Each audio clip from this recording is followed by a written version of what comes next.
जय बोलिए महावीर भगवान की जय बोलिए अनंत अनंत सिद्ध परमेष्ठी भगवानों की जय बोलिए तत्वार्थ सूत्र प्रेरिता आचार्य भगवान श्री उमा स्वामी जी महाराज की जय बोलिए युग के प्रथमाचार्य श्री चारित्र चक्रवर्ती शांत सागर जी महाराज की जय बोलिए आचार्य भगवान श्री विद्यानंद जी महाराज की। सभी को जय जिनेन्द्र, जय दुजड़ंदो। हम लोग तत्वार्थ सूत्र की 45 कक्षाएं अब तक कर चुके हैं। आज आपकी 46वीं कक्षा प्रारंभ होने जा रही है और अभी तक आपने तीसरे अध्याय में 19 सूत्र कर लिए हैं। आज दिनांक 2 दिसंबर 2020। हमने जम्मू द्वीप के अंदर जो सरोवर हैं उनकी चर्चा कल की कक्षा में की थी। कितने बड़े हैं, कितने लंबे हैं, उनके अंदर कमल कैसे हैं, उनमें देवियाँ कौन सी निवास करती हैं। अब तक जो 19 सूत्र किए हैं उनको एक बार हम रिवाइज करेंगे और आप सभी उसको प्रतिदिन अगर सारे सूत्र तत्वार्थ सूत्र के बोलेंगे अब तक जो किए हुए हैं तो आपको धीरे धीरे कुछ समय में वो याद भी हो जाएंगे। सभी लोग हाथ जोड़ लेंगे और एक साथ मंगलाचरण करेंगे। उसके बाद जो 19 सूत्र किए हैं वो साथ साथ देखकर बोलेंगे। मोक्ष मार्गस्य नेतारं भेतारं कर्म भूभृतां ज्ञातारं विश्वतत्त्वानां वन्दे तद्गुणलब्धये वन्दे तद्गुणलब्धये वन्दे तद्गुणलब्धये। जय बोलिए आचार्य भगवान श्री उमा स्वामी जी महाराज की। अब सभी लोग अपनी पुस्तकों से या अपने नोट्स में से सूत्र निकाल लेंगे और तीसरे अध्याय के जो 19 सूत्र किए हैं उनको साथ साथ मिलकर पढ़ेंगे। रत्न शर्करा बालुका पंक धूम तमो महातमः प्रभा भूमयो घनाम्बुवाताकाश प्रतिष्ठा सप्ताधो अधः तासु 30 पंचविंशति पंचदश दश त्रिपंचोनैक नरक शतसहस्राणि पंच चैव यथाक्रमम्।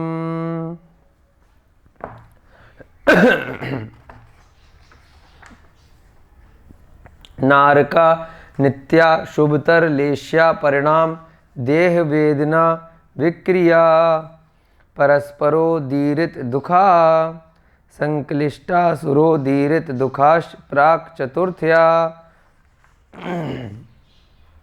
तेष्वैक त्रिसप्तदश सप्तदश द्वाविंशति त्रयस्त्रिंशत् सागरोपमा सत्वानां परा स्थितिः जम्बूद्वीप लवणोदादयः शुभनामानो द्वीप समुद्राः द्विद्विविष्कम्भा पूर्व परिक्षेपणो वलयाकृतयः तन्मध्ये मेरुनाभिवृत्तो योजन शतसहस्र विष्कम्भो जम्बूद्वीपः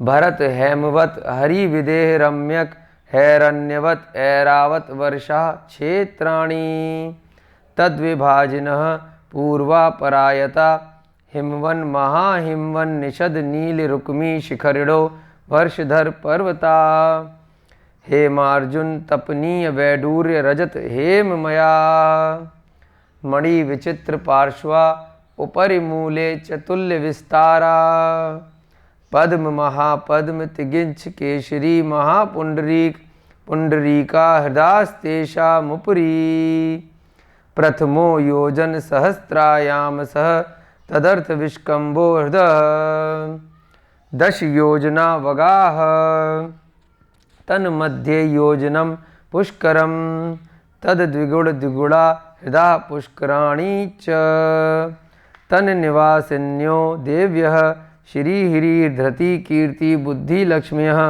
पल्योपम स्थितयः ससामानिक परिषद का। इस प्रकार से हमने 19 सूत्र कल तक की कक्षा में किए थे।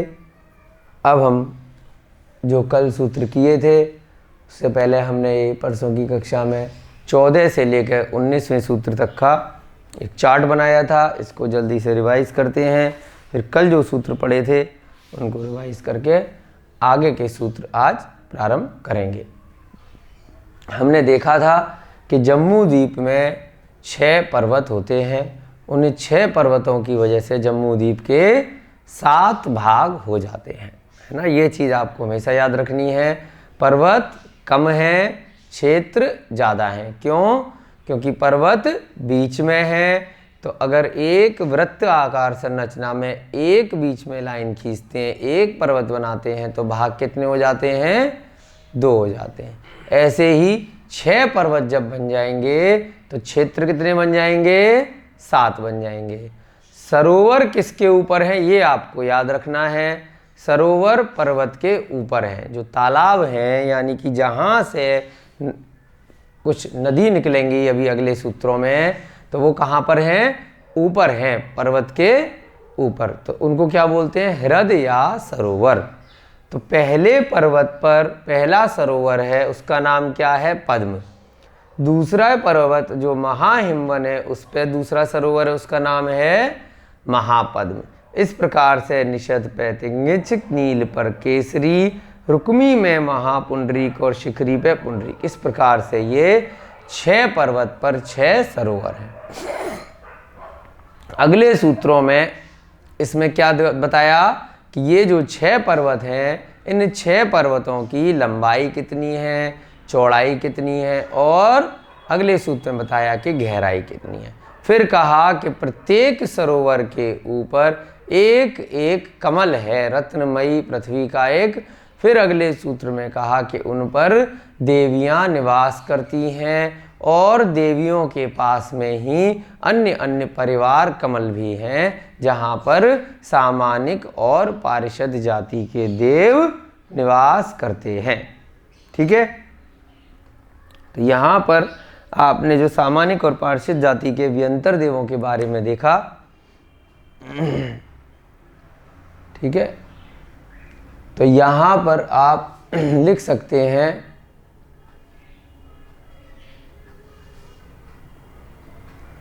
ये जो है रेफरेंस के लिए अध्याय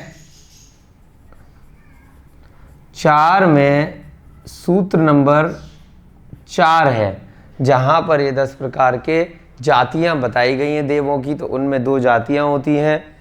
वहाँ पर हम इन सामानिक क्या होते हैं, पारिषद क्या होते हैं, उनकी चर्चा डिटेल में करेंगे। चलिए, तो सूत्र के रेफरेंस से जल्दी से रिवाइज कर लेते हैं।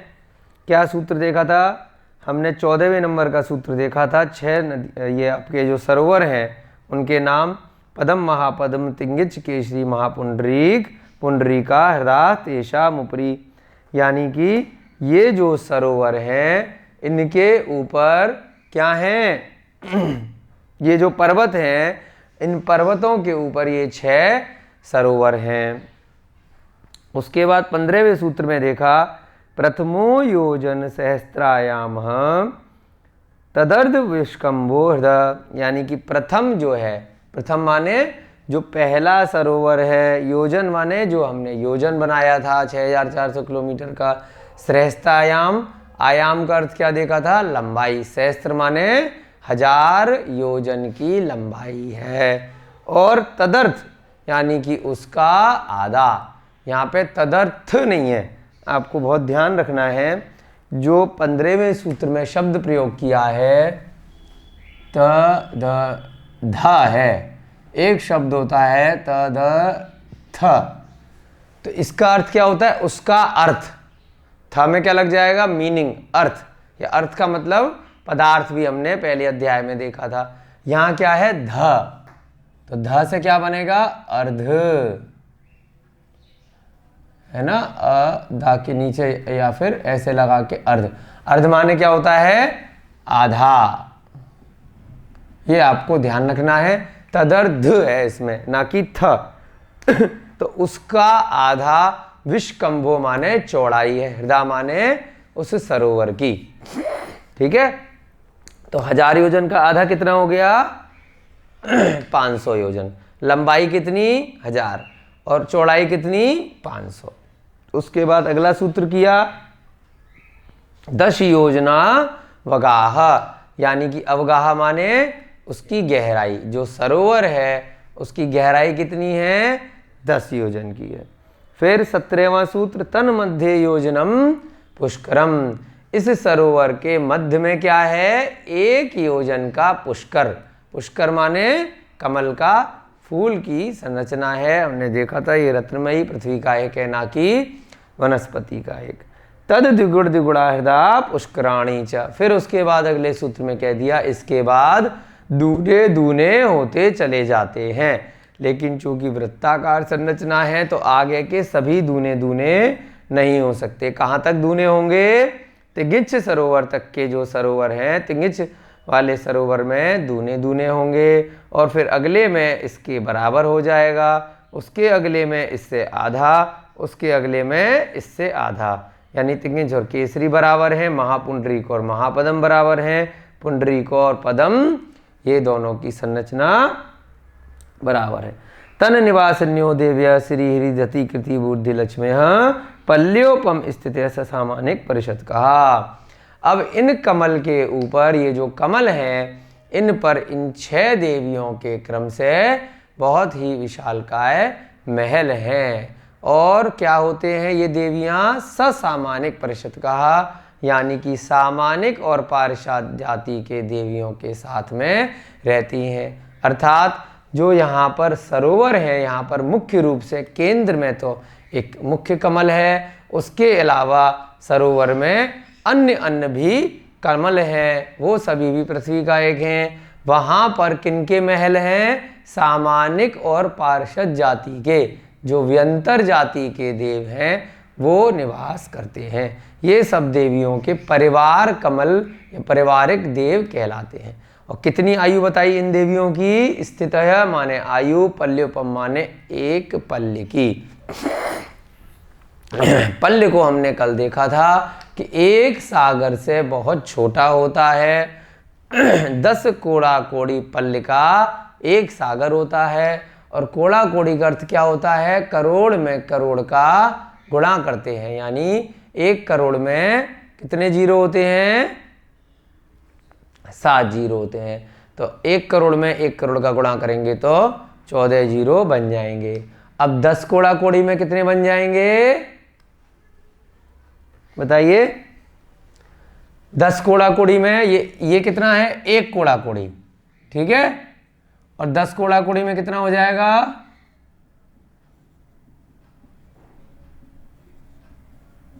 यहां पे कितने थे 14 जीरो, तो 10 का जीरो एक और लग जाएगा तो कितना बन जाएगा 1 के बाद 15 जीरो, 1 2 3 4 5, 1 2 3 4 5, 1 2 3 4 5, यानी कि 15 शून्य या जीरो, जीरो माने शून्य भी लगते हैं, है ना।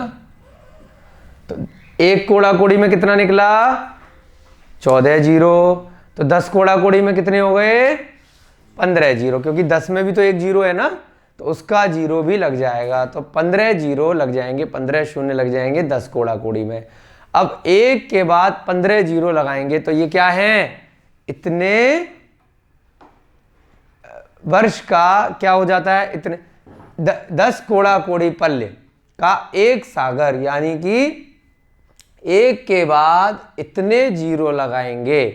इसके आगे भी क्या ये वर्ष नहीं है, इसके आगे भी पल्य, तो इतने पल्य का क्या बनेगा एक सागर बनेगा। 10 कोड़ा कोड़ी पल्य का एक सागर होता है। ये तो हमने खाली 10 कोड़ा कोड़ी संख्या निकाली है है ना। और एक पल्ले में हमने देखा था कि असंख्यात वर्ष होते हैं। जब इसकी आप लिखवाएंगे अगले सूत्रों में कि जब हम 1 योजन का 100 योजन का बहुत बड़ा गड्ढा करते हैं, उसमें ठसाठस हम बाल भर देते हैं, बाल के भी बहुत सूक्ष्म भाग जिसका पुनः भाग न किया जा सके, और 1 वर्ष में मात्र 1 भाग निकालते हैं, तब वो संख्या जाकर के उद्धार पल्ले बनती है। और उद्धार पल्ले में भी जब असंख्यात वर्षों के समय से गुणा करते हैं तब वो अद्धा पल्ले बनती है। उसमें फिर हम असंख्यात वर्षों के समय से गुणा करते हैं तब वो संख्या पल्ले बनती है। और फिर जाके उसके बाद 10 कोड़ा कोड़ी पल्ले का 1 सागर बनता है। तो आप बस इतना समझ लीजिए कि अगर एक बार नरक में चले गए, 1 सागर की आयु मिल गई, तो बहुत समय लगने वाला है बाहर आने के लिए। यहाँ हम मात्र 60, 70, 80, 90, 100 अधिकतम वर्ष की आयु के लिए आए हैं। तो हमें इस भव में हमें अच्छे से अच्छे कर्म करने हैं। अगर जरा सी भी गलती करी, कुछ भी गलत बुरे कर्म पाप कर्म किए, तो बहुत बुरी गतियों में हम बहुत अनंत तो नहीं लेकिन असंख्यात वर्षों के लिए हम वहाँ जा सकते हैं। तो हमें तत्वार सूत्र पढ़ने का मुख्य उद्देश्य यही है कि हमें आचार्य महाराज एक एक चीज़ बहुत अच्छे से बता रहे हैं, कहाँ कहाँ कौन से जीव रहते हैं, उनके क्या कर्म हैं और कैसे कैसे हम वहाँ से बच सकते हैं और अपने को मोक्ष प्राप्त कर सकते हैं। आई बात आपके समझ में कि सागर क्या होता है, पल्ले। यहाँ पर इसलिए रेफरेंस आया था तो आपको समझना बहुत ज़रूरी था कि पल्ल की संख्या बहुत बड़ी होती है और उससे भी बड़ी सागर की संख्या होती है। ठीक है, तो नरक में गए तो सागर तक आपको जाना पड़ सकता है। और ऐसे ही अगर स्वर्ग में चले गए तो स्वर्ग में भी सागरों की आयु है। जो वैमानिक देव हैं, जो हम आगे के अध्याय में पढ़ेंगे, जो सौधर्म, ईशान इत्यादि देव हैं, उन सब की आयु सागर में होती है। और नीचे जो व्यंतर जाति इत्यादि के देव हैं, उनकी आयु किसमें है, पल्य प्रमाण है। 1 पल्य प्रमाण इनकी आयु है जो देवियां हैं। ठीक है, ये आपको ध्यान रखना है। भोग भूमि में भी पल्यों में आयु बताई थी आपको, है ना। और अब जो चतुर्थ काल चल रहा है यहाँ पर वर्षों में आयु होती है। अब हम अगला सूत्र करेंगे आज, बहुत ही इंटरेस्टिंग सूत्र आने वाला है। नदियों का वर्णन, ये जो जम्मू द्वीप है इसमें जो नदियां हैं उनका वर्णन आने वाला है। यहाँ से मिटा दे रहे हैं, आपको सरोवर के नाम लिखे रहने देते हैं क्योंकि इनका रेफरेंस आपको फिर से आएगा बार बार। ठीक है, याद रख लीजिए 6 पर्वत हैं या 6 क्षेत्र हैं जम्मू द्वीप के, 6 पर्वत। क्षेत्र कितने हैं, 7 क्षेत्र हैं। सरोवर कितने हैं जम्मू द्वीप में, 6 सरोवर हैं। बिल्कुल ठीक। सरोवर क्षेत्र में है या पर्वत पर हैं, बिल्कुल ठीक। अब एक छोटा सा उदाहरण से अपन समझेंगे, फिर अगला सूत्र प्रारंभ करेंगे। ये हमने डस्टर से आपको उदाहरण दिया था कल, यही उदाहरण लेते हैं। इसको हमने क्या माना था, पर्वत। कैसा है ये पर्वत, ऊपर से नीचे एक जैसा है और पूरब से पश्चिम परायता, यानी कि लंबा फहरा हुआ है। ये ऐसे शिखर की तरह नहीं है, सीधा सीधा है, स्ट्रेट। ठीक है, और लंबाई में है, ऊपर से नीचे एक जैसा है। अब कैसा है ये, नीचे क्या था इसके, यहाँ पर एक मान लीजिए दूसरा डस्टर दे दीजिए। यहाँ पर नीचे क्या है, क्षेत्र है, ऊपर क्या है, ठीक है, पर्वत के नीचे क्षेत्र है, ऊपर पर्वत है। अब इस पर्वत पर क्या है, सरोवर में क्या है, कमल है। और सरोवर में क्या है, सरोवर में क्या होता है, पानी, जल है। तो अब उस सरोवर से जल निकलेगा अगले सूत्रों में। जल हमेशा ऊपर से नीचे जाता है या नीचे से ऊपर जाएगा, अपने आप अगर जाएगा तो, बिना मोटर के अगर जाएगा तो ऊपर से नीचे जाएगा या नीचे से ऊपर जाएगा जल? ऊपर से नीचे आएगा ना। हाँ बिल्कुल, ऐसे ही समझना है आपको, बिल्कुल उदाहरण के माध्यम से। तो ऊपर क्या है? सरोवर है। सरोवर के नीचे क्या है? क्षेत्र, पर्वत है, और फिर नीचे क्या है? क्षेत्र है। तो इन सरोवर से अब क्या निकलेगा? जल निकलेगा। तो जब वो सरोवर से जल निकलेगा, जैसे पहाड़ से हम बोलते हैं कि पहाड़ से नदी नीचे आती है ना। हम यहाँ पर भी जो नदियों के नाम देखते हैं, बहुत सारे अपने अपने जहाँ पर भी आप लोग रहते हैं, आपके नगर में, गांव में, प्रांत में नदियाँ बहती हैं, तो वो कहाँ से आती हैं? किसी ना किसी पर्वत से आती हैं। कभी नदी को पर्वत पर चढ़ते हुए देखा है, सुना है? नहीं। तो नदी हमेशा ऊपर से नीचे आएगी। अब नदियाँ, अगला जो सूत्र आने वाला है, तो उसमें क्या वर्णन आएगा कि ये जो 6 सरोवर हैं, इन 6 में से नदियाँ निकलेंगी। ठीक है, और कितनी नदियाँ निकलेंगी? 14 नदियाँ। इन 6 सरोवर से कितनी नदियाँ निकल रही हैं? अब आप कहेंगे कि सरोवर तो 6 हैं, तो 14 का हिसाब कैसे बनेगा? तो इसीलिए ये आपको हम सामने उदाहरण दे रहे हैं। ठीक है, तो जो नीचे वाला क्षेत्र है और ऊपर वाला क्षेत्र है, इन दोनों क्षेत्रों से 3 नदियाँ निकलेंगी। कितनी? 3 यहाँ से और 3 यहाँ से, तो कितनी हो गई? 6। और बाकी के सबसे 2, 2, 2 और 2, 2 चौका 8, 8 और 6 14। इस प्रकार से 6 नदियाँ निकलती हैं। लेकिन नदियाँ हमेशा आपको याद रखना है कि कैसे निकलेंगी? ऊपर से नीचे जाएंगी। अब ऊपर से नीचे ऐसे भी जा सकती हैं, और ये भी हिस्सा ऊपर ही है, तो ऐसे भी जा सकती हैं। ठीक है, कैसे? आगे की तरफ भी जा सकती हैं और पीछे भी जा सकती हैं, क्योंकि पर्वत ऊपर है और पर्वत से ऐसे भी नदी जा सकती है और पीछे की तरफ ऐसे भी जा सकती है। ये उदाहरण इसलिए आपको बताया है क्योंकि जब पर्वतों को और नदियों को हम बोर्ड पे समझाते हैं तो लोगों को कन्फ्यूजन होता है कि मान लीजिए ये जम्मू द्वीप है, उसमें यहाँ पर ये एक हिमवन पर्वत है, उस पर यहाँ पर पद्म सरोवर है। अब बताया कि भाई नदी ऐसे जा रही है, एक नदी ऐसे जा रही है, तो एक नदी ऐसे गई, तो एकदम से कन्फ्यूजन हो जाता है, नदी नीचे से ऊपर कैसे जा रही है? ये ऊपर नहीं जा रही, ये बनाया भले ही ऐसे है, जा कैसे रही है? पीछे की तरफ नीचे जा रही है। भाई अब बात आपको समझ में, जब आप नक्शे से पुस्तकों में पढ़ने का प्रयास करते हैं तो ये कन्फ्यूजन हो जाता है, क्योंकि आपको पुस्तक में मैप कैसे दे रखा होता है? इस प्रकार से होता है। वहाँ पर लिखा होगा कि एक नदी ऐसे निकली, एक ऐसे निकली और एक ऐसे निकल गई, है ना, जो पहला वाला पद्म सरोवर है। अभी हम सूत्रों के माध्यम से समझेंगे, लेकिन पहले उदाहरण से समझाना इसलिए ज़रूरी था कि आप नहीं तो तुरंत सबसे पहले आपका प्रश्न आता कि नदी ऊपर कैसे चली गई? ऊपर नहीं गई है, नीचे कौन सी दिशा है? जम्मूद्वीप के दक्षिण, नीचे दक्षिण। ऊपर कौन सी दिशा है? उत्तर। इधर कौन सी है? इधर कौन सी है? उत्तर का मतलब ऊपर नहीं होता, ये आपको ध्यान रखना है। पहले भी बताया था, उत्तर का मतलब क्या होता है? चारों दिशाएं नीचे ही धरातल पे होती हैं।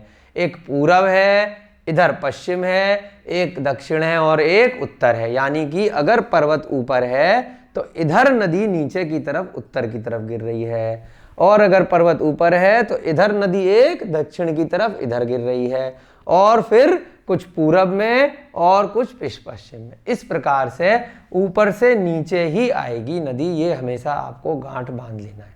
कभी नदी नीचे से ऊपर नहीं जाएगी। ठीक है, तो अब हम सूत्र करते हैं और उसके बाद आपको बिल्कुल बढ़िया से समझ में आ जाएगा। ठीक है, चलिए 20वें नंबर का सूत्र लिखेंगे और फिर इस उदाहरण के माध्यम से आप उसको अच्छे से समझेंगे।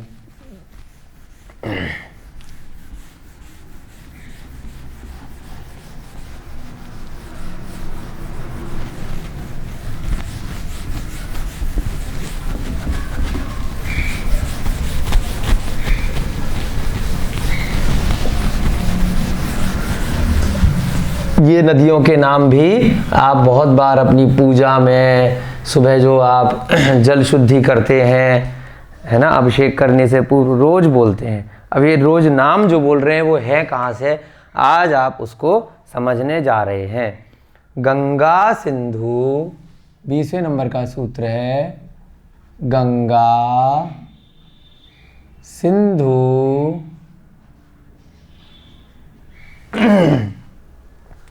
रोहिद्रोहितास्या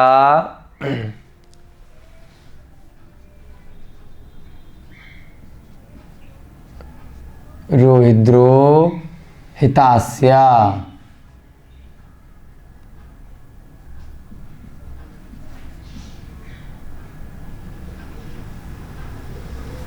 उसके बाद हरिद्वरिकांता हरिद्वरिकांता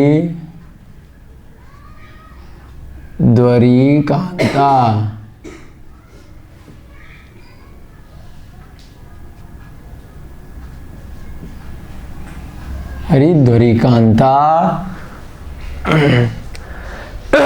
सीता सीतोदा नारी नरकांता सीता सीतोदा नारी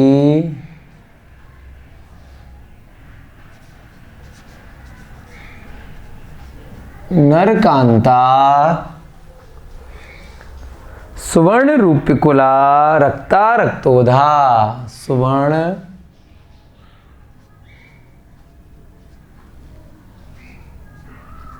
रूपिकुला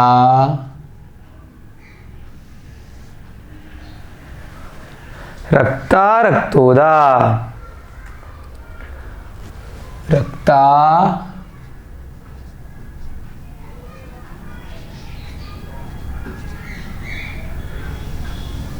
ये सब क्या है, नदियों के नाम आ रहे हैं। सरित स्तन मध्यगा सरित आधा स तन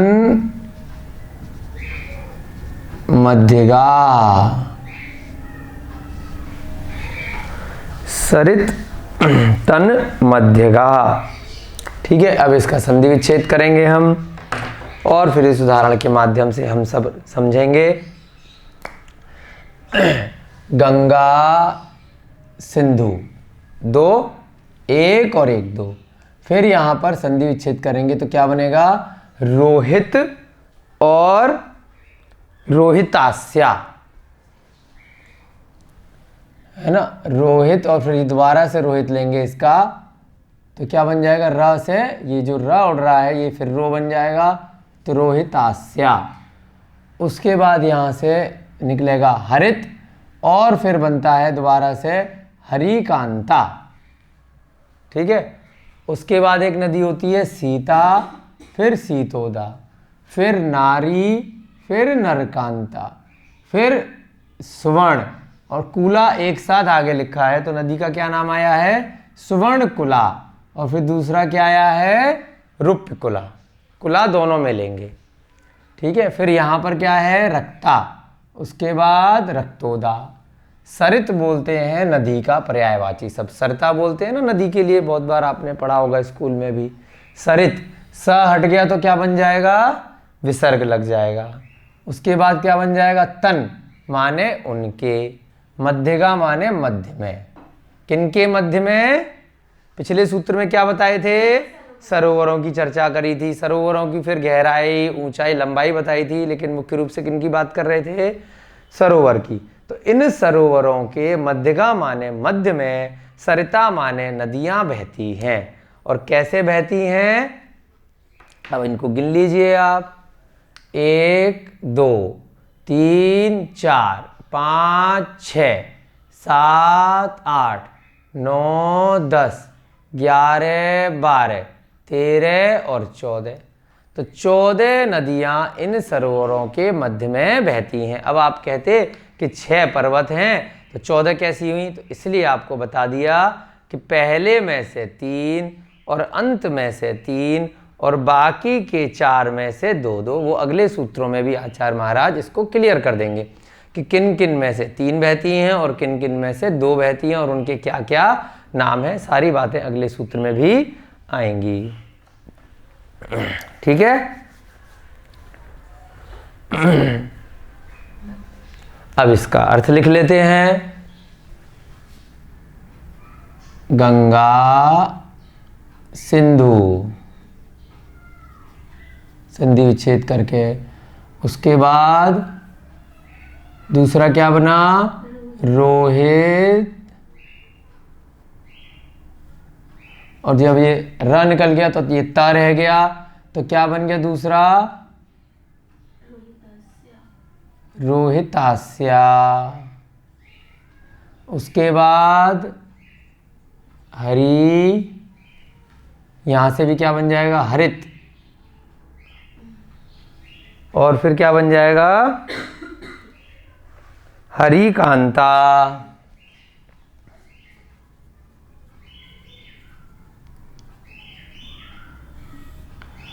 उसके बाद सीता,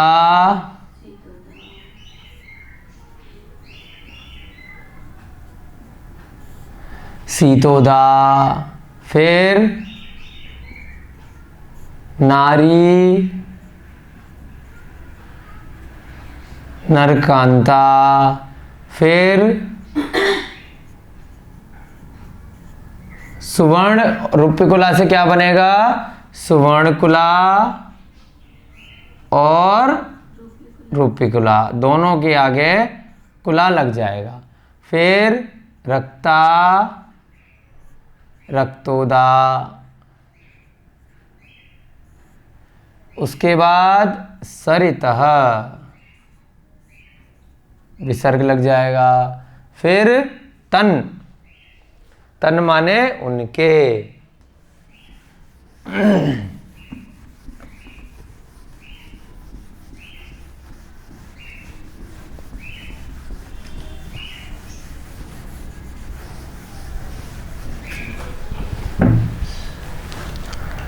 तन यानी कि उनके, मध्यगा, मध्य में।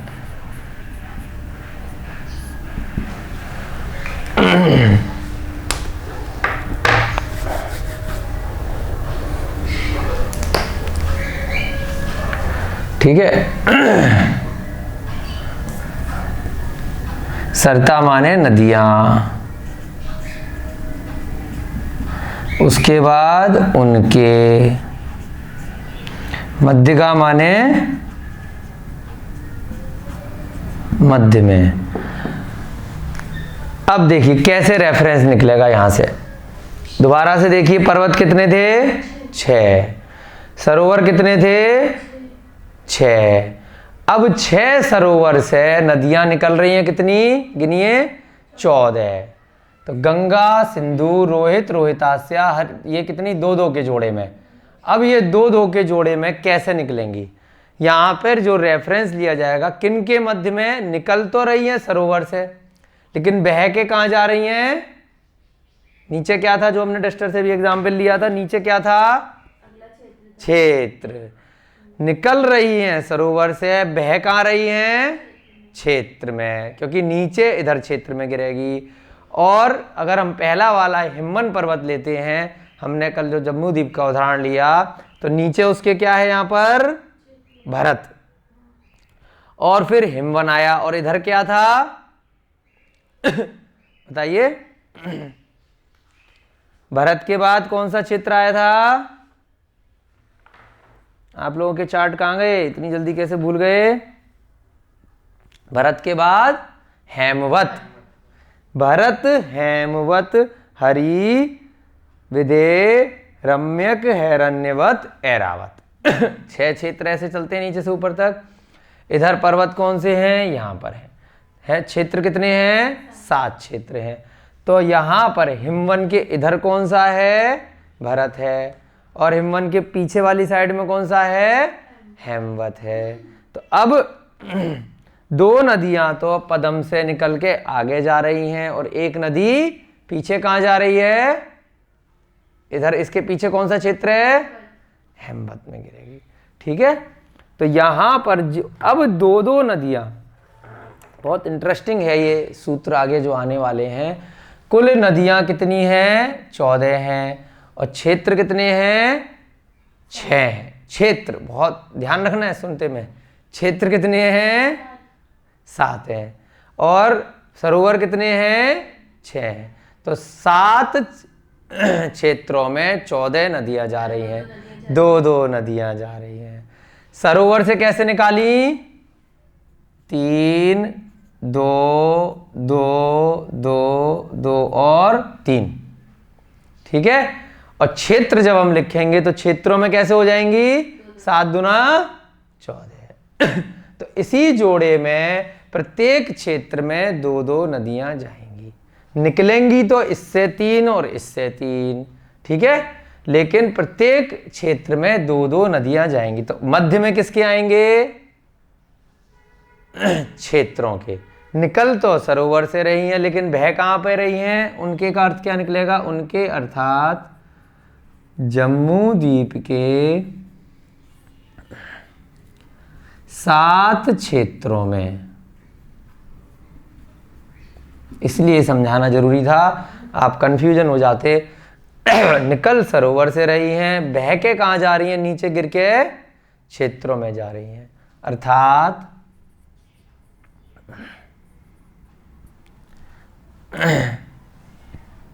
उपर्युक्त 7 नदियां अब ये जोड़े से जाएंगी, है ना। उसी प्रकार से बिल्कुल आचार्य महाराज ने बहुत अच्छे से सूत्र बनाए हैं। यानी कि पहला बार अब यहाँ पे जो 7 क्षेत्र हम लिखेंगे, भरत हेमवत इत्यादि, तो भरत वाले में ये, हेमवत में ये, उस प्रकार से जो आगे आगे ऐरावत तक आते आते ये जोड़े से जाएंगी। उपर्युक्त 7 नदियाँ, है ना, क्रम से जम्मू द्वीप के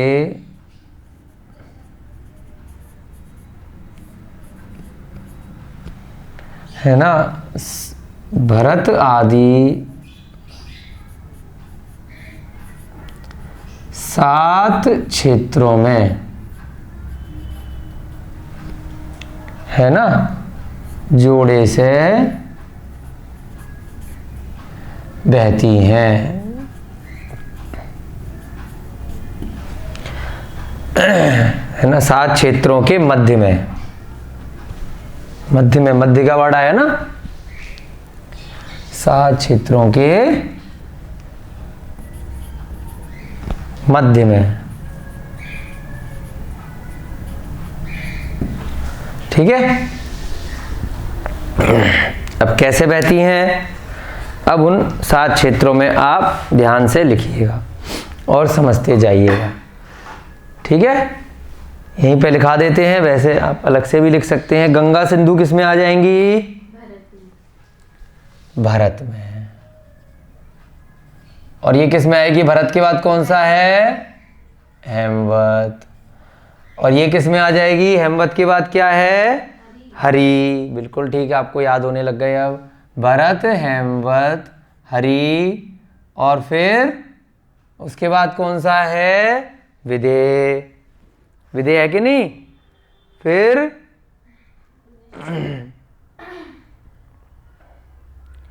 विदेह के बाद, विदेह के बाद है आपका रम्यक, हैरण्यवत और ऐरावत। विदेह,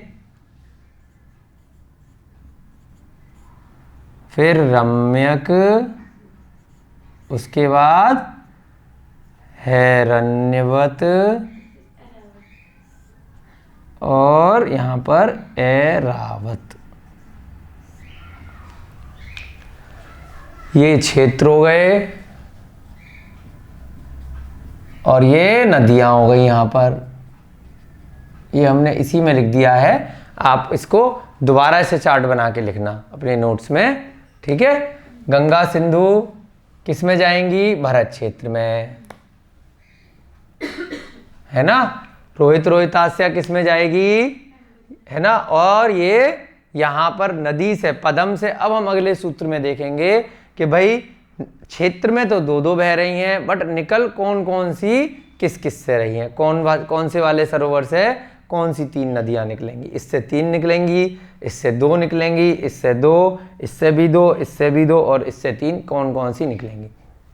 लेकिन बह के कहाँ जाएंगी, गंगा सिंधु किस में जाएगी, ये हमने उदाहरण लिया था यहाँ पर इस छोटे से चार्ट में। मान लीजिए ये भरत क्षेत्र है, ठीक है, और ये पद्म सरोवर है। तो यहाँ से निकलकर ये इधर वाली जो होती है वो गंगा होती है, और इधर वाली कौन सी होती है, पहले पूरब वाला बोलने में आता है और फिर पश्चिम वाला, है ना। लिखते भले ही पश्चिम को इधर हैं और पूरब को इस साइड है, लेकिन बोलते कैसे हैं, गंगा सिंधु। ऐसे ही जो अगला वाला क्षेत्र है भरत के बाद हेमवत, हेमवत में किधर आएगी, रोहित इधर, रोहितास्या इधर। हरी वाले में कैसे आएगी, हरित इधर राइट हैंड साइड पे पूरब में, और हरिकांता लेफ्ट पर। विधेय में सीता इधर, सीतोदा इधर, पश्चिम वाले में सीतोदा, है ना। उसके बाद नारी इधर, नरकांता लेफ्ट पे, सुवर्णकुला यहाँ पर राइट पे, और रूपकुला लेफ्ट पे। रक्ता ऐरावत क्षेत्र में यहाँ पर, इसका लिख देते हैं यहाँ पर रक्ता, और यहाँ पर क्या आएगी, रक्तोदा। ये कौन सा क्षेत्र है, ऊपर वाला ऐरावत। यहाँ पे कौन सा सरोवर है ऐरावत पे, पुंडरीक। पहले वाले में कौन सा है, यहाँ पर पद्म। यहाँ क्या है, ये वाला ऐरावत पे पुंडरीक। तो इस प्रकार से ये प्रत्येक में दो दो नदियां हो जाती हैं प्रत्येक क्षेत्र में, ठीक है। आपको जो चार्ट मिला हुआ है पुस्तक में सब जगह, तो वहाँ पर इस प्रकार से क्षेत्रों में दो दो नदियाँ लिखी हैं। अब बड़ा सा चार्ट बना के हम अभी समझाया था, अब हम एक बड़ा चार्ट बना के इसको लिख भी लेते हैं, ठीक है। तो आपके और अच्छे से समझ में आ जाएगा। समझना बहुत ज़रूरी है। पुस्तकें तो आपके पास बहुत जगह मिल जाएंगी, ठीक है। कौन सा वाला मिटा दें, ये मिटाएं कि क्या मिटाएं बताइए।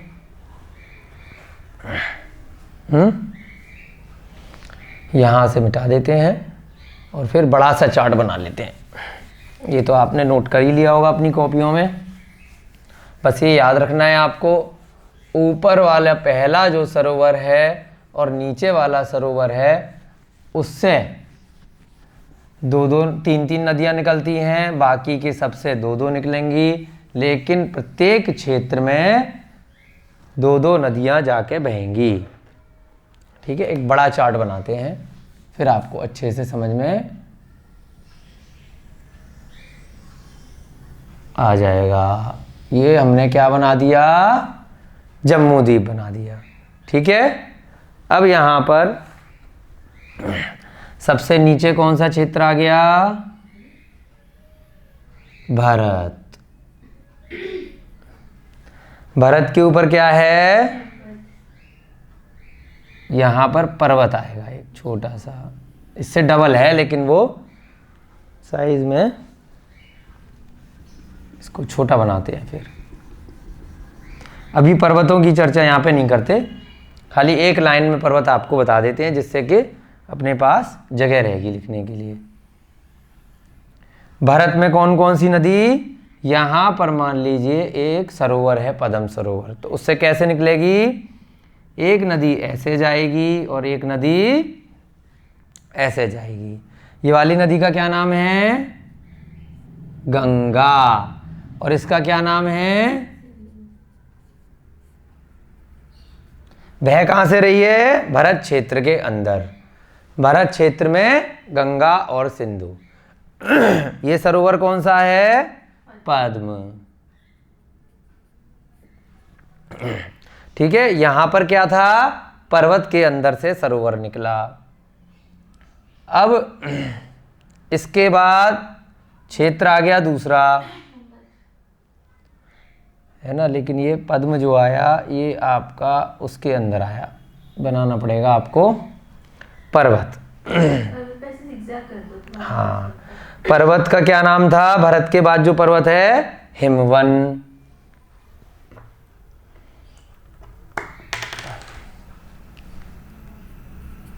हिमवन, ठीक है, ये पर्वत हो गया। उसमें से सरोवर है, सरोवर से 2 नदियां निकली। अब उस पर्वत के मध्य में से ये निकला है पद्म।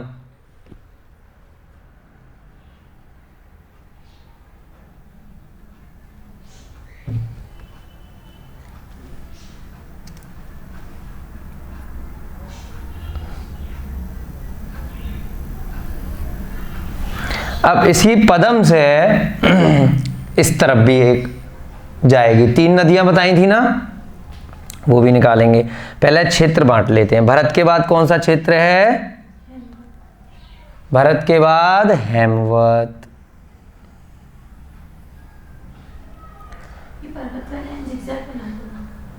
हाँ, अभी बना देंगे। भरत के बाद आ गया आपका हेमवत। उसके बाद हिमवन के बाद कौन सा पर्वत आएगा? पर्वत का नाम बताइए।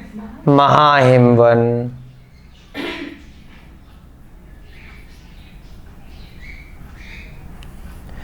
उसके बाद फिर एक क्षेत्र आएगा, उसका नाम क्या है? ये डबल होते जा रहे हैं, यहां पर नहीं बन पा रहे, लेकिन आप जब अच्छे से बनाएं तो डबल डबल करके बनाना। महाहिमवन पर कौन सा पर्वत है? अभी हमने देखा था, बताइए भाई, इतनी जल्दी कैसे भूल गए? महापद्म। महाहिमवन पे कौन सा है पर्वत? महापद्म।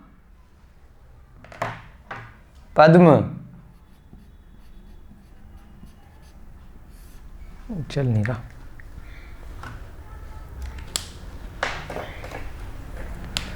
और ये भी इंक चेंज कर देते हैं जिससे पहचान हो जाएगी। पद्म।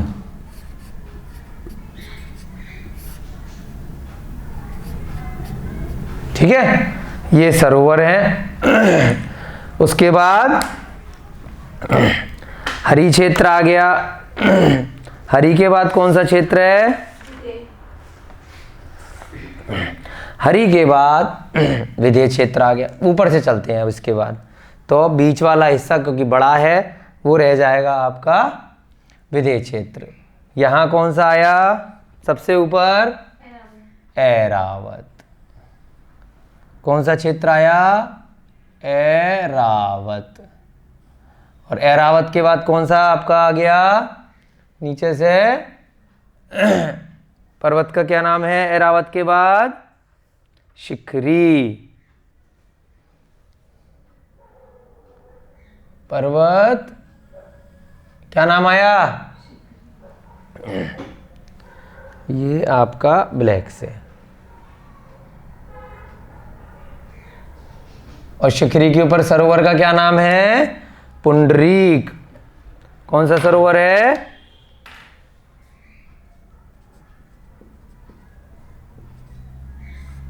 पुंडरीक है। शिखरी के बाद क्या आ गया आपका? फिर आ गया पर्वत। पर्वत का क्या नाम? यहां पर हैरण्यवत। ऐरावत क्षेत्र, शिखरी पर्वत, और फिर क्षेत्र कौन सा है? हैरण्यवत।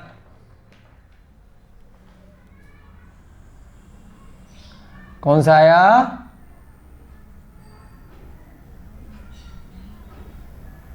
हैरण्यवत। हैरण्यवत के बाद पर्वत कौन सा है? बताइए।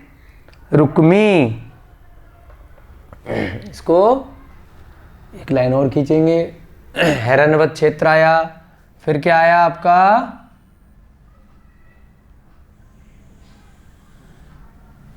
शिखरी पर्वत था। शिखरी के बाद कौन सा पर्वत है? हाँ, रुक्मी। और रुक्मी पे कौन सा है? महापुंडरीक। जो सरोवर है महापुंडरीक।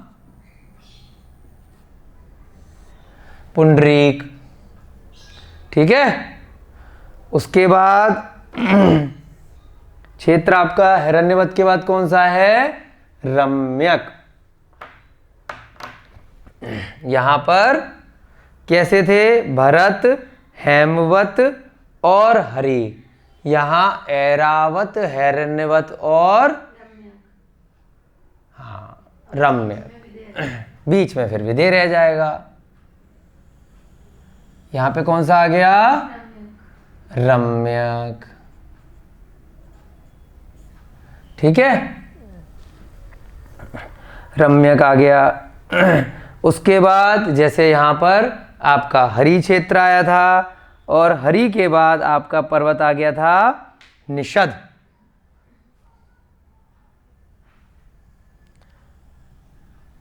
ये क्षेत्र है। फिर एक पर्वत आया था यहां पर नीचे कौन सा आएगा? निषद।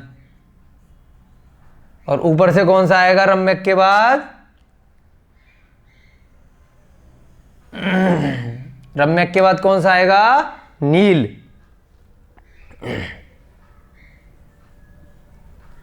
निषद पर कौन सा सरोवर है?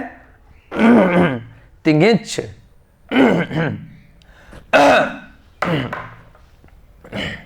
तेगिंछ। और नील के ऊपर कौन सा सरोवर है?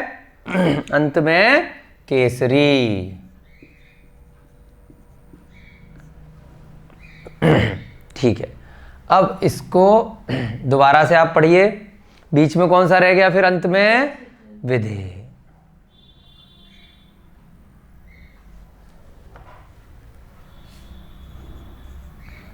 और इसके मध्य में, सबसे मध्य में क्या है?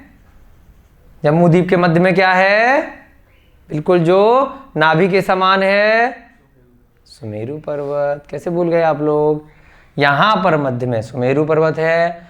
अब आप दोबारा देखिए, ये जो लाल रंग से लिखा है ये क्या है? सरोवर है। ठीक है, जो ब्लैक से लिखा है वो क्या है? पर्वत है। तो पर्वत कितने हो गए? 1 2 3 4 5 और 6। सरोवर कितने हो गए? जितने पर्वत हैं उतने ही सरोवर। 1 2 3 4 5 और 6। क्षेत्र कितने हो गए? ब्लू से जो लिखा है 1 2 3 4 5 6 7। ठीक है, भरत, हेमवत, हरि, विदेह, रम्यक, हिरण्यवत, ऐरावत। ये तो क्षेत्र हो गए। हिमवन, महा, हिमवन, निषद, नील, रुक्मी और शिखरी ये पर्वत हो गए। पदम, महापदम, तिंगिच, केसरी, महापुंडरीक और पुंडरीक ये क्या हो गए? सरोवर हो गए। अब आते हैं हम नदियों पर। ठीक है, और कोई सा इंक है हमारे पास? ग्रीन है या ग्रीन नहीं है? तो हम इसको बाहर ब्लू से ही लिख लेते हैं। ठीक है, या ब्लैक से लिख लेते हैं बाहर। ये इधर हो गई गंगा, इधर हो गई सिंधु। उसके बाद देखिए हेमवत क्षेत्र में कौन सी नदी है? रोहित और रोहितास्या। तो इस साइड में कैसे होगी?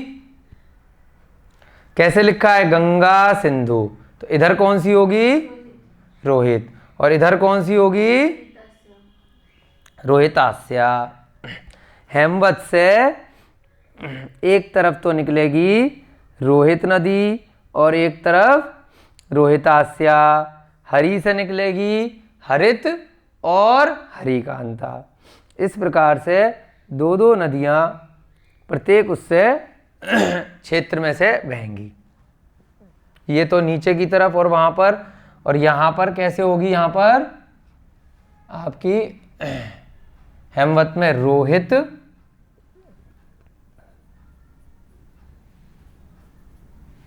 किस में आ रही है ये? हेमवत में। कहाँ से निकल रही है? महापदम से। ऐसे निकल के यहाँ पर जाएगी। महापदम आपको ध्यान रखना है ऊपर है, सरोवर है ना, ये पर्वत के ऊपर है। तो कैसे जाएगी ये नदी? ऐसे बहती हुई ऐसे जाएगी, और उसके बाद सरोवर से ये नदी निकल के दूसरी कैसे जाएगी? ऐसे जाएगी बाहर। जम्बूद्वीप के बाहर क्या है?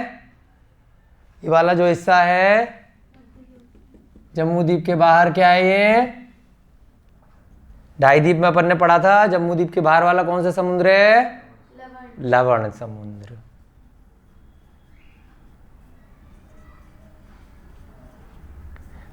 अगले 4-5 जो सूत्र हैं उनका पूरा सारांश यहाँ पर आपको कराया जा रहा है, फिर सूत्र समझने में बहुत आसानी आपको हो जाएगी। ये सारी नदियाँ यहाँ से बह रही हैं, लेकिन जल कहीं ना कहीं तो जाके मिलेगा। तो वो जल कहाँ जाके मिलता है? लवण समुद्र में।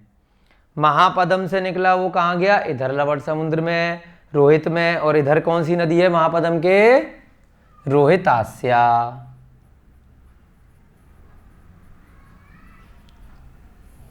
उसके बाद यानी कि इस क्षेत्र में बह रही हैं कितनी? ये 2। ठीक है।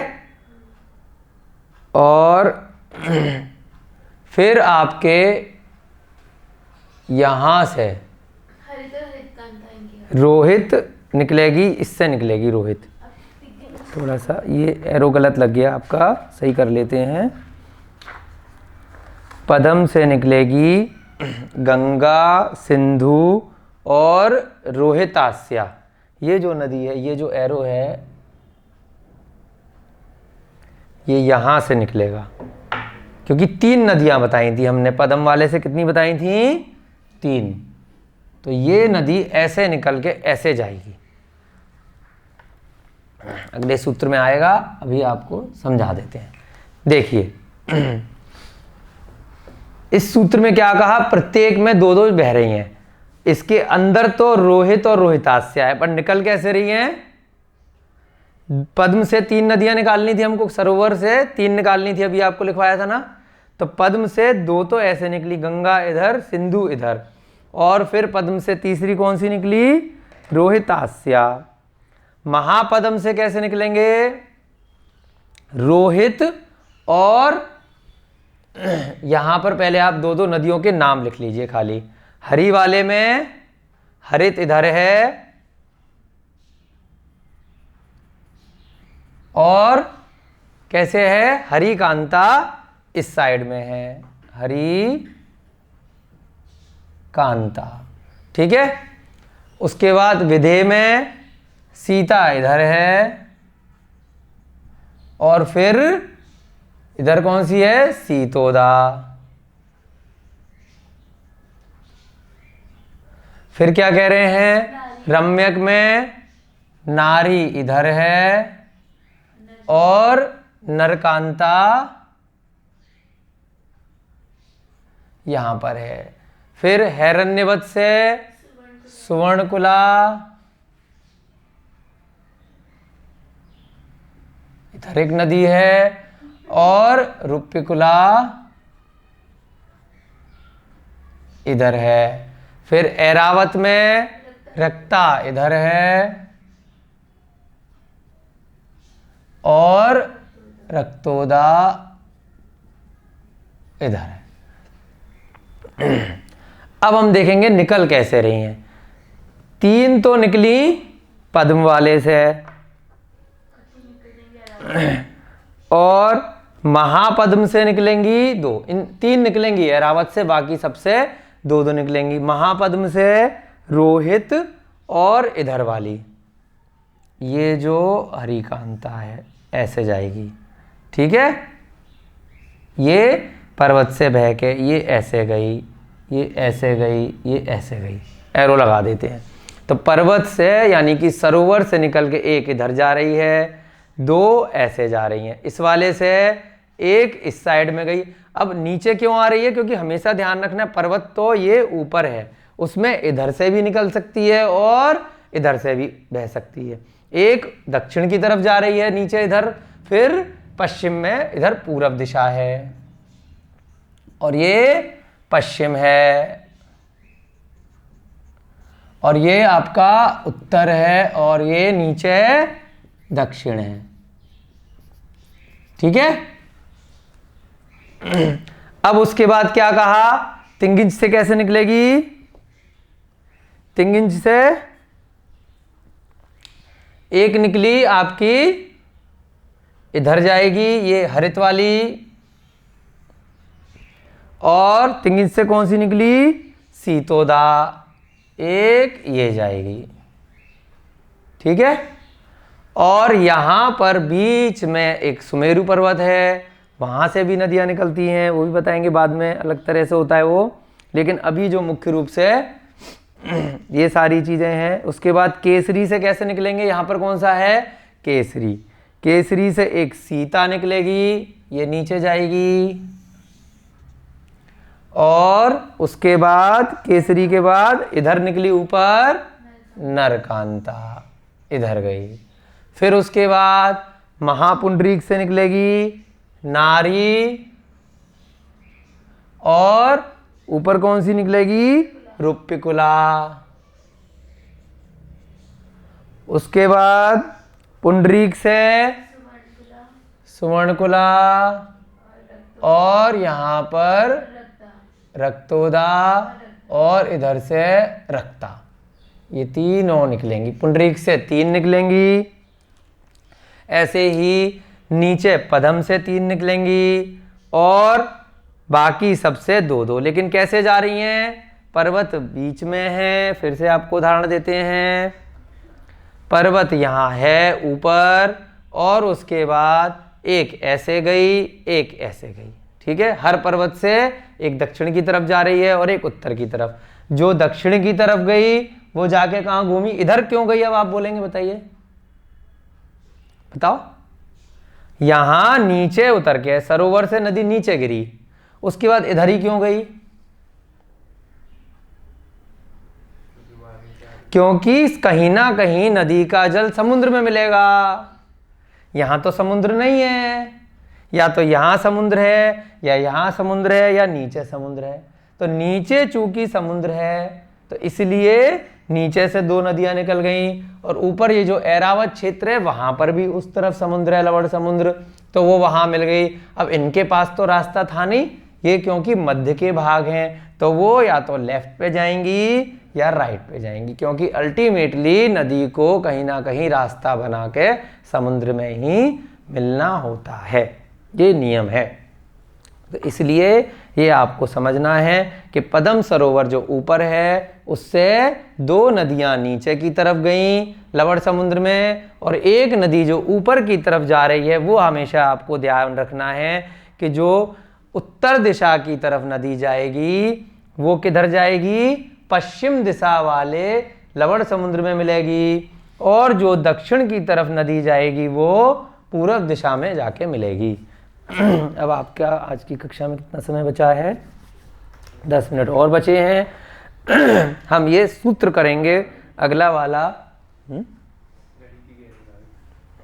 सही नहीं चल रही, अगला वाला जब सूत्र करेंगे तो आपको ये पूरे जो इतना टाइम लगा के हमने चार्ट बनाया है वो अच्छे से समझ में आएगा कि क्यों इस पे इतनी मेहनत लगाई गई है। क्योंकि सूत्र में तो शॉर्टकट में बताया आचार्य महाराज ने, द्वयो द्वयो पूर्वा पूर्वगा, 21वें नंबर का सूत्र, ये 20वां आपने कर लिया था। अब इसमें हम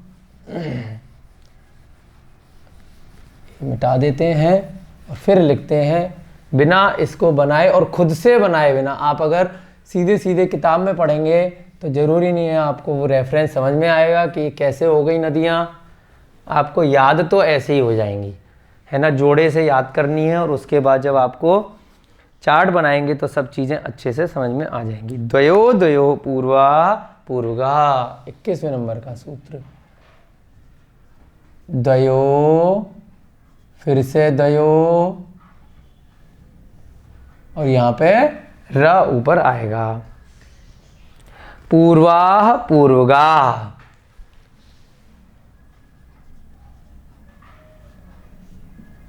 पूर्वा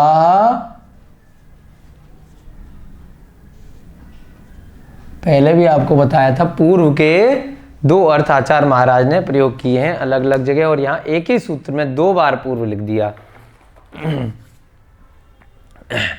एक तो पूर्व होता है पहला, क्या होता है पूर्व, कि पूर्व में कौन आया, आपसे पहले कौन आया। एक पूर्व होता है पूर्व दिशा। एक ही सूत्र में आचार्य महाराज ने दोनों चीज लिख दी, जिससे आपको समझ में आ जाए। क्या बताया, द्वयो यानी कि 2, फिर द्वयो यानी कि फिर 2 के जोड़े में, जो अभी हमने यहाँ पे लिखा है 2 के जोड़े में, पूर्वा माने पूर्व वाली, जो पहले वाली है ना। पूर्व का मतलब ये पूर्व, यानी कि इन 2 के जोड़े में जो पूर्व वाली यानी कि पहले वाली है, वो पूर्वगाहा यानी कि पूरब दिशा में बहती है। गंगा किधर है, पूरब दिशा में है। रोहित किधर है, पूरब दिशा में है। हरित किधर है, पूरब दिशा में है। कितना बढ़िया सूत्र बनाया है ना। द्वयो द्वयो पूर्वा, पूर्वा माने पूरब वाली, पूर्वगा माने पूरब दिशा में है। इसका संधि विच्छेद करेंगे, द्वयो, क्योंकि रा हटा दिया ऊपर वाला, तो क्या बन गया, द्वयो। फिर से द्वयो द्वयो द्वयो, इस पे भी विसर्ग लगा हुआ है यहाँ पर, तो फिर से विसर्ग लग जाएगा। फिर क्या बना, पूर्वा, फिर पूर्वगा, यानी कि 2 के जोड़े में जो पूर्व की अर्थात पहले वाली है, वो पूरब दिशा में है। 2 में से यानी कि ये 2 का जोड़ा था पिछले सूत्र में, उसमें पूर्व यानी पहले वाली, पूर्वगा माने पूरब दिशा। आया समझ में है ना। अब क्या मतलब निकला इसका, गंगा, ये मिटा दें यहां से,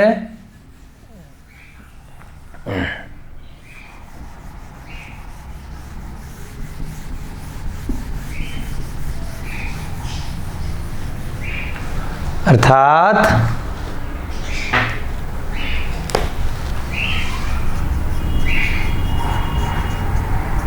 पिछले सूत्र में जो 14 नदियां हैं, वे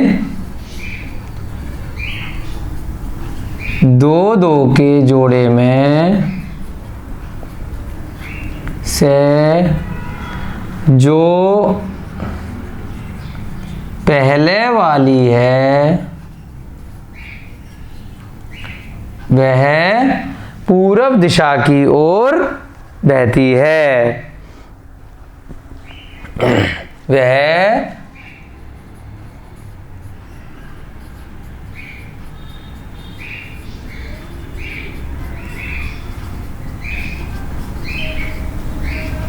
और लवण समुद्र में मिलती है, क्योंकि अल्टीमेटली बाहर क्या है जम्मूद्वीप के, लवण समुद्र, और लवण समुद्र में मिलती है। अब कैसे बनाएंगे हम, गंगा पूरब में आ गई, ये सारी की सारी यहां से अगर लाइन खींचे हम, तो ये सब कैसे हैं, ये सब पूरब वाली है, ठीक है। ये सारी, ये सब पूरब वाली हो गई।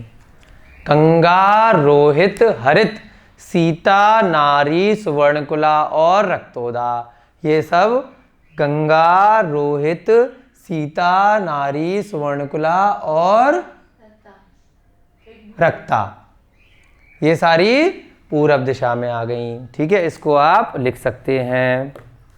अर्थात गंगा रोहित हरी, गंगा रोहित हरित या हरी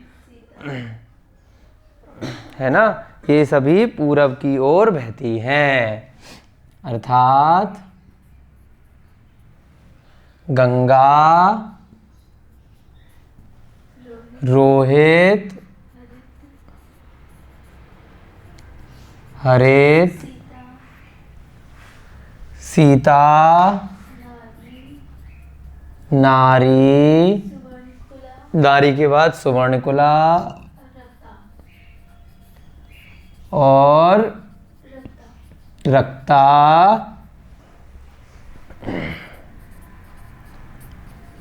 पूरब दिशा की ओर बहती हैं।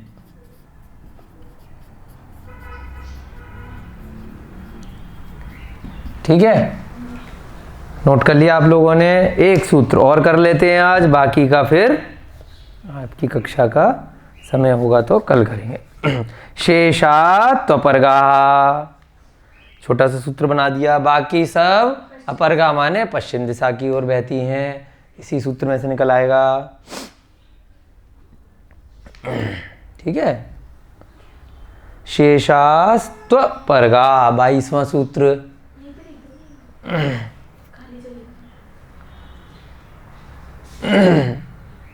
आप कंफ्यूज हो जाएंगे, ऊपर वाला मिटा दें।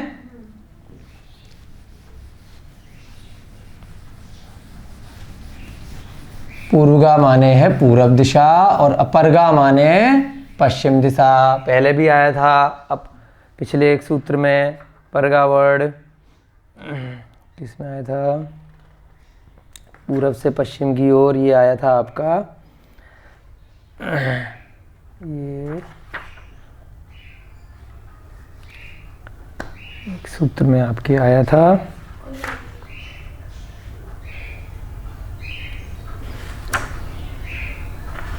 अपरगा माने हैं पश्चिम दिशा। शेषास्त्वपरगा 22वां सूत्र। शेषास आधा स, शेषास त्वपरगा, त्वपरगा। अपरगा माने है पश्चिम। ठीक है, तो इसका संधि विच्छेद करेंगे तो क्या बन जाएगा, आधा स हट जाएगा तो क्या बन जाएगा, विसर्ग बन जाएगा। त्व और यहां से अ इधर निकल जाएगा, अपरग, अपरगा बोलते हैं पश्चिम के लिए, पहले भी आया हुआ है। तो यहां से क्या बन जाएगा, तू, तू माने किंतु, किंतु शेष पश्चिम दिशा की ओर बहती हैं। शेषा माने जो शेष नदी रह गई, शेषा माने शेष नदियां। तो ऐसे क्या बन गया, तो हम ऐसे क्योंकि अ आगे ले गए तो तू रह गया, जब संधि विच्छेद किया तो वह हटके क्या बन गया, तू, और फिर यहाँ अ इधर ले गए तो क्या बन गया, अपरगा। अपरगा माने पश्चिम दिशा की ओर। शेष नदियाँ, शेषा माने जो बाकी शेष नदी बच गई, शेष नदियाँ। तू होता है किंतु के लिए, अपरगा माने पश्चिम दिशा। अर्थात अब कौन सी रह गई, सिंधु, ये सब पश्चिम की ओर। ये सारी जो नदियां रह गई ये सब पश्चिम की ओर बहती हैं। यानी कि अगर इधर से देखेंगे तो पश्चिम दिशा इधर है, तो नीचे से अगर देखेंगे तो सिंधु, रोहितास्या, हरिकांता, सीतोदा, नरकांता, रुप्पिकुला और रक्तोदा। तो ये जो 7 नदियां हैं ये कैसे बहेंगी, शेष नदियां पश्चिम की ओर जाती हैं और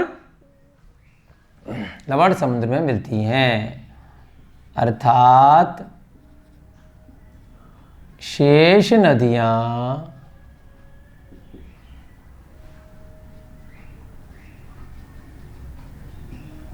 पश्चिम दिशा की ओर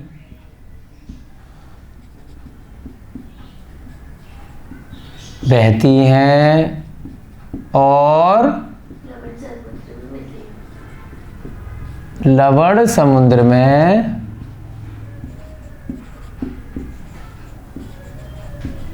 मिलती हैं। शेष नदी कौन सी हो गई? अर्थात सिंधु, रोहितास्या,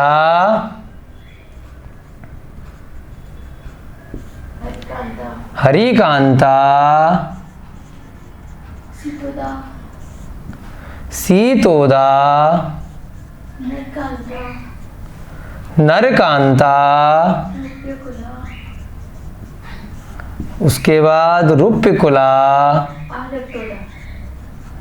और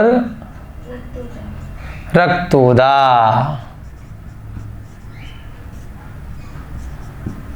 पश्चिम दिशा की ओर बहती हैं।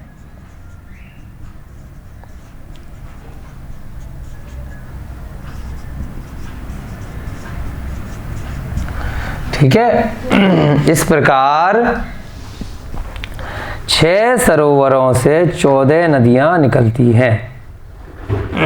ये नोट में आप लिख सकते हैं। अभी है 5 मिनट का समय और ये नीचे वाला मिटा देते हैं, बस ये नोट और लिख लेते हैं। 6 सरोवरों से इस प्रकार नोट जो यहाँ पे हमने बनाया था नोट,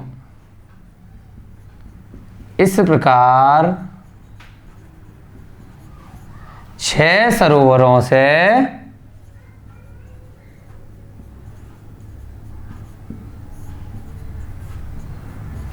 चौदह नदियां निकलती हैं।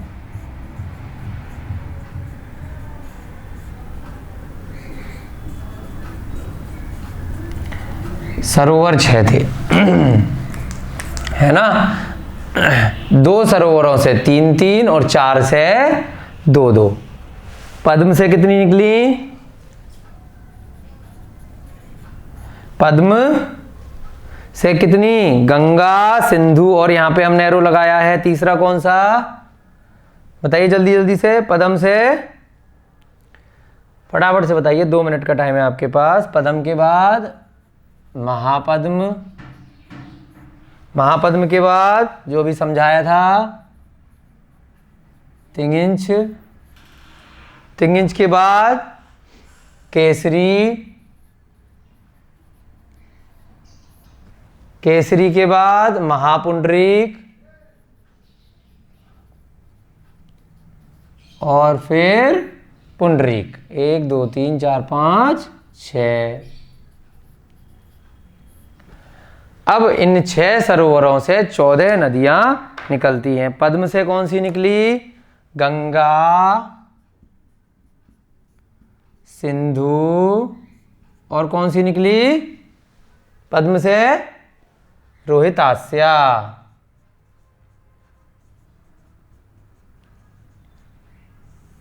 उसके बाद महापद्म से कौन सी निकली? रोहित और हरिकांता।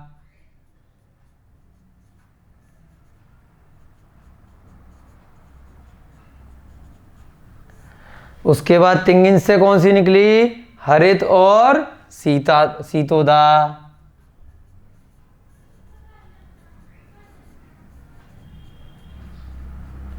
फिर केसरी से कौन सी निकली? सीता और नरकांता।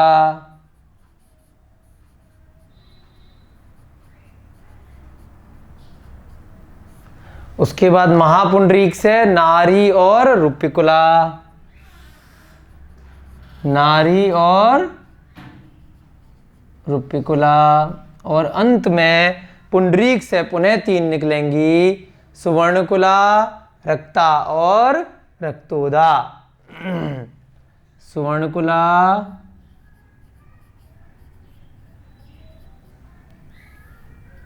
रक्ता और रक्तोदा। इस प्रकार से पहले और अंत वाले से 3-3 नदियां निकलेंगी और बाकी के बीच वाले सभी से 2-2 नदियां निकलेंगी। आज की कक्षा का आपका समय काफ़ी हो गया है। आपको ये चार्ट बहुत अच्छे से समझ में आ गया होगा। अब आगे आपको दिक्कत नहीं आनी चाहिए कभी भी जम्बूद्वीप की नदियों का वर्णन पढ़ने में। सभी को जय जिनेंद्र, जय बोलिए भगवान महावीर स्वामी की, जय बोलिए अनंत अनंत सिद्ध परमेष्ठी भगवानों की, जय दू जुड़न दो।